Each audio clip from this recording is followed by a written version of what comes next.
Renungan Pagi Bersama Allah di Waktu Fajar oleh Ellen G. White, 25 Januari 2022. Mari kita berdoa.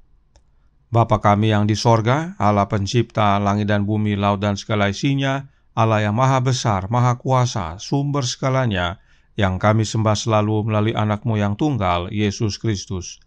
Terpujilah Yesus, anak Allah yang maha tinggi, yang adalah pencipta dan penyempurna iman kami.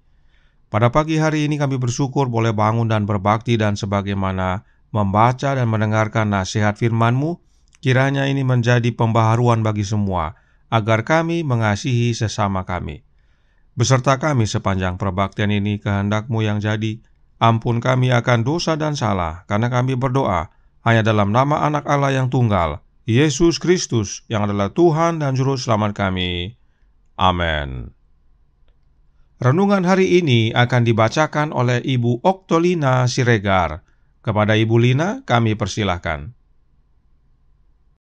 Terima kasih. Selamat pagi Bapak Ibu, saudara-saudari yang terkasih dalam nama Tuhan Yesus Kristus. Bacaan renungan pagi kita pada hari ini, tanggal 25 Januari tahun 2021, berjudul Kita Harus Mengasihi Orang Lain. Ayat inti terdapat di dalam Matius 22 ayat 39. Firman Tuhan, "Kasihilah sesamamu manusia seperti dirimu sendiri."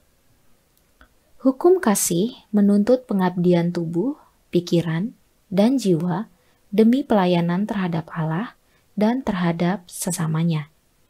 Dan pelayanan ini sambil menjadikan kita berkat bagi orang lain, mendatangkan berkat paling besar kepada kita sendiri. Sifat tidak mementingkan diri mendasari semua perkembangan yang sejati. Melalui pelayanan yang tidak mementingkan diri, kita menerima pemeliharaan setiap kemampuan yang tertinggi. Semakin lama kita semakin penuh menjadi orang yang turut mengambil bagian dalam kodrat ilahi. Kita layak untuk surga karena kita menerima surga dalam hati kita. Dikutip dari buku Seri Membina Keluarga, jilid ketiga, halaman 12.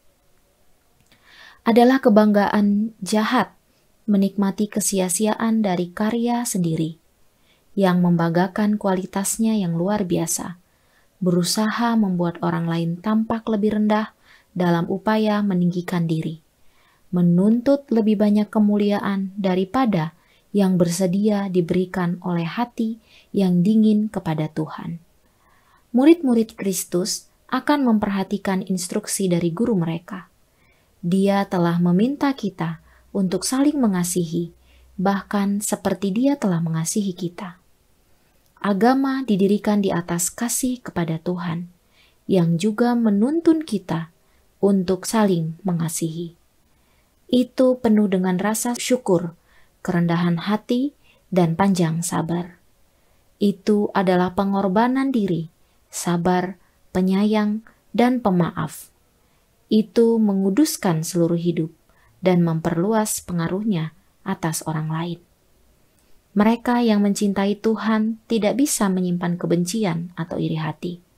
Ketika prinsip surgawi dari cinta abadi memenuhi hati, itu akan mengalir kepada orang lain, bukan hanya karena kebaikan yang diterima dari mereka, tetapi karena kasih adalah prinsip tindakan dan mengubah karakter, mengatur dorongan hati, mengendalikan nafsu, menundukkan permusuhan, dan meninggikan serta memuliakan kasih sayang. Kasih tidak berkerut sehingga hanya mencakup aku dan milikku, tetapi seluas dunia dan setinggi surga, dan selaras dengan cinta para malaikat yang melayani. Dikutip dari buku Testimonies jilid 4 halaman 223-224. Demikianlah bacaan renungan pagi kita pada hari ini. Terima kasih, Tuhan Yesus memberkati. Terima kasih atas penata layanan Ibu Lina. Tuhan Yesus memberkati. Selamat pagi saudaraku dalam Tuhan. Tentang hati manusia, Roh Nubuat berkata dalam Signs of the Times Februari 27 tahun 1879 paragraf 2 berbunyi, pikiran dan imajinasi hati manusia selalu jahat. Kenapa selalu jahat hati manusia ini? Karena memang manusia sudah jatuh dalam dosa.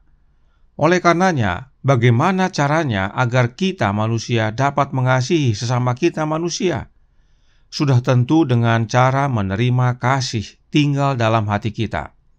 Lalu, bagaimana caranya untuk kasih tinggal dalam hati kita? Renungan hari ini menjawab dalam Bersama Allah di Waktu Fajar halaman 40 paragraf 1 berbunyi, kita layak untuk sorga karena kita menerima sorga dalam hati kita. Inilah cara kita menerima kasih dalam hati kita, yaitu dengan menerima sorga dalam hati kita. Sekarang, bagaimana caranya menerima sorga dalam hati kita?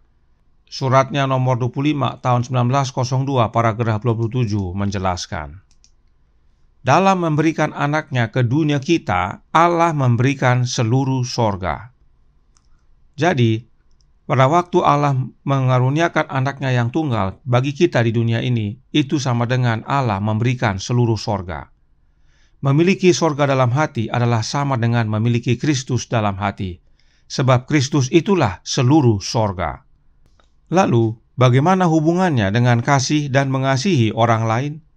Suratnya nomor 53 tahun 1896 paragraf 10 menjelaskan, Kristus adalah kasih, bukan kebencian dan perbedaan, tetapi kasih.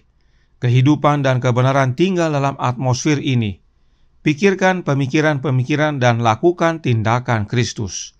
Ekspresikan perasaan-perasaan Kristus yang akan menjadi komunikasi dari dirinya sendiri.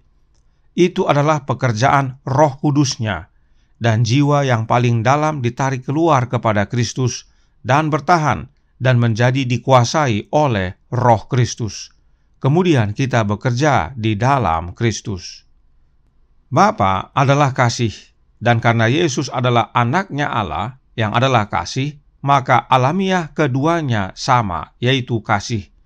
Dan bahkan kasih Allah ada di dalam Yesus Kristus. Allah adalah kasih dan Dia beserta kita melalui anaknya. Dan Kristus hadir dalam hidup kita melalui kehadiran Roh Kudus-Nya, yaitu Roh Kristus. Roh Kristuslah yang menghidupkan kasih dalam hidup kita. Inilah maknanya memiliki Kristus tinggal dalam hati kita. Maka kita memiliki kasih dan karenanya dapat mengasihi orang lain. Dan bila Kristus tinggal dalam hati kita, maka tidak ada kebencian dalam hati kita, sebab Yesus adalah kasih.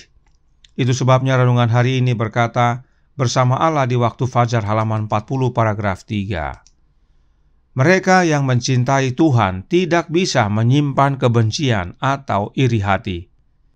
Dan jika kita mengasihi Allah, maka kita pasti mengasihi sesama. Testimonies for the Church volume 4 halaman 223 paragraf 2 berkata, jika kita mengasihi Allah dengan sepenuh hati, kita juga harus mengasihi anak-anaknya. Kasih ini adalah Roh Allah. Inilah pentingnya kita memiliki Roh Kristus dalam hati kita, sebab Roh Allah tinggal dalam hati kita oleh kehadiran Roh Anaknya, yaitu Roh Kristus. Itulah yang Yesus maksudkan saat Dia berdoa kepada Bapanya dan berkata, supaya mereka semua menjadi satu, sama seperti Engkau, ya Bapa, di dalam Aku dan Aku di dalam Engkau, agar mereka juga di dalam kita. Nah, siapakah kita yang dimaksudkan oleh Yesus? Kita yang Yesus maksudkan adalah Bapanya dan dirinya. Sebab dengan menerima Yesus tinggal dalam kita, maka itu sama dengan menerima Bapa tinggal dalam kita. Bapa dan Anak adalah kasih, maka Roh Kristus dan Roh Bapa adalah kasih. Roh Kristus inilah yang mampukan kita mengasihi sesama kita. Ini penting sekali kita mengerti karena Testimonies for the Church volume 4 halaman 223 paragraf 2 melanjutkan, tidak peduli berapa banyak kualitas baik yang kita miliki, betapapun terhormat dan halusnya kita menganggap diri kita sendiri, jika jiwa tidak dibaptis dengan kasih karunia dari kasih sorgawi kepada Allah dan satu sama lain, maka kita kekurangan kebaikan sejati dan tidak layak untuk sorga, di mana semua adalah kasih dan persatuan. Semoga kita semua semakin mengerti betapa pentingnya untuk memiliki Roh Kristus, agar kasih tinggal dalam hati kita dan kita dapat mengasihi sesama kita. Sebab di sorga nanti tidak ada perpecahan dan kebencian. Di sorga nanti adalah kasih dan persatuan. Kasih kepada Allah dan kasih kepada sesama inilah yang melayakkan kita untuk sorga. Inilah yang Yesus jelaskan kepada seorang ahli Taurat dalam Markus 12 ayat 28-31 berkata, "Lalu seorang ahli Taurat yang mendengar Yesus dan orang-orang Saduki bersoal jawab dan tahu bahwa Yesus memberi jawab yang tepat kepada orang-orang itu, datang kepadanya dan bertanya, 'Hukum manakah yang paling utama?' Jawab Yesus, 'Hukum yang terutama ialah, dengarlah hai orang Israel, Tuhan Allah kita, Tuhan itu Esa. Kasihilah Tuhan Allahmu dengan segenap hatimu dan dengan segenap jiwamu dan dengan segenap akal budimu dan dengan segenap kekuatanmu. Dan hukum yang kedua ialah, kasihilah sesamamu manusia seperti dirimu sendiri. Tidak ada hukum lain yang lebih utama daripada kedua hukum ini.'" Pada waktu Yesus ditanya hukum manakah yang terutama, Yesus tidak langsung menjawab, "Kasihilah Tuhan Allahmu dengan segenap hatimu, dengan segenap jiwamu, dan dengan segenap akal budimu, dan dengan segenap kekuatanmu." Tetapi pertama-tama Yesus ingatkan kepada sang ahli Taurat, siapa Allah yang kita kasihi tersebut, dengan mengutip Ulangan 6 ayat 4 yang berkata, "Dengarlah hai orang Israel, Tuhan Allah kita, Tuhan itu Esa." Siapakah Tuhan yang Esa ini?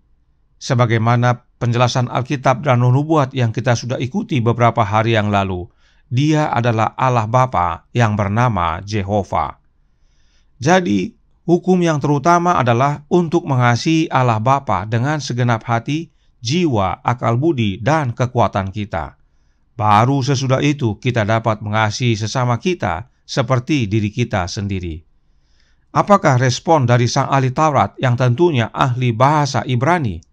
Sebab Ulangan 6 ayat 4 ditulis dalam bahasa Ibrani. Sang ahli Taurat berkata dalam Markus 12 ayat 32, berbunyi, "Lalu kata ahli Taurat itu kepada Yesus, 'Tepat sekali Guru, benar katamu itu bahwa Dia Esa dan bahwa tidak ada yang lain kecuali Dia.'" Sang ahli Taurat juga mengutip buku Ulangan, yaitu Ulangan 4 ayat 35 yang berkata, "Tuhanlah Allah, tidak ada yang lain kecuali Dia." Sang ahli Taurat tidak menyangkal apa yang Yesus sampaikan. Sang ahli Taurat juga tidak membahas makna kata Esa atau kata Echad dalam bahasa Ibrani. Sang ahli Taurat setuju bahwa Tuhan itu satu dan Dia adalah Jehova, dan tidak ada yang lain kecuali Dia. Apa tanggapan Yesus atas penjelasan sang ahli Taurat ini?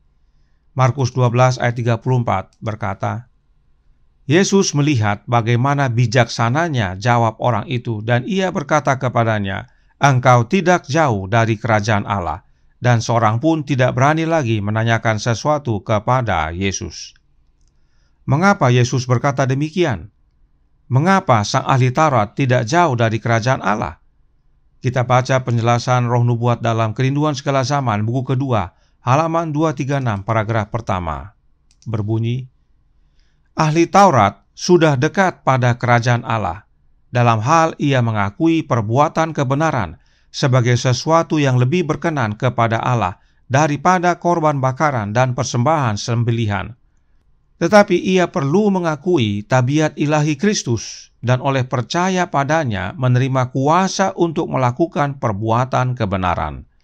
Upacara agama tidak ada gunanya kecuali dihubungkan dengan Kristus oleh iman yang hidup. Sang ahli Taurat tahu siapa yang harus dikasihi. Mengasihi Allah Bapa itulah perbuatan kebenaran yang lebih berkenan kepada Allah daripada korban bakaran. Tapi ada satu yang dia kurang, yaitu mengakui karakter ilahi Yesus dan menerima kuasa dari Yesus untuk melakukan perbuatan benar tersebut. Artinya, kita dapat mengasihi Allah hanya bila kita akui karakter ilahi Yesus, yaitu karakter anak Allah yang sempurna, dan menerima kuasa dari Yesus yang adalah rohnya.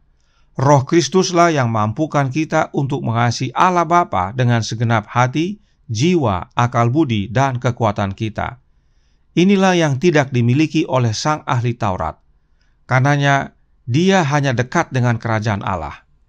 Jika dia memiliki Kristus, maka dia telah menerima sorga dalam hatinya dan layak untuk kerajaan sorga. Bagaimanakah dengan kita? Siapakah Allah yang kita kasihi?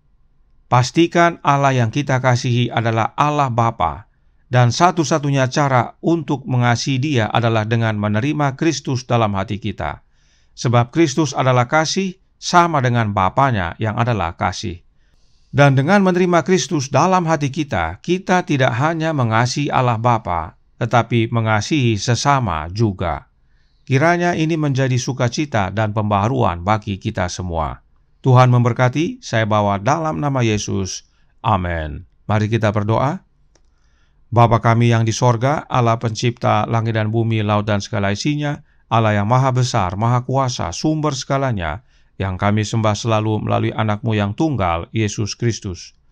Terima kasih atas kebenaran indah pagi hari ini, bahwa kami yang hatinya selalu jahat, dapat mengasihi Allah dan sesama kami manusia, dengan cara menerima Kristus yang adalah sorga tinggal dalam hati kami. Kristuslah yang memampukan kami untuk mengasihi Allah dan mengasihi sesama. Karenanya, tolong kami ya Bapa, curahkan roh anak-Mu dalam hati ini, kuasai hati kami dengan kasih ya Yesus, agar kami mengasihi Allah Bapa dan sesama. Beserta kami sepanjang hari ini, kehendak-Mu yang jadi, ampun kami akan dosa dan salah, karena kami berdoa hanya dalam nama anak Allah yang tunggal, Yesus Kristus, yang adalah Tuhan dan Juru Selamat kami. Amin.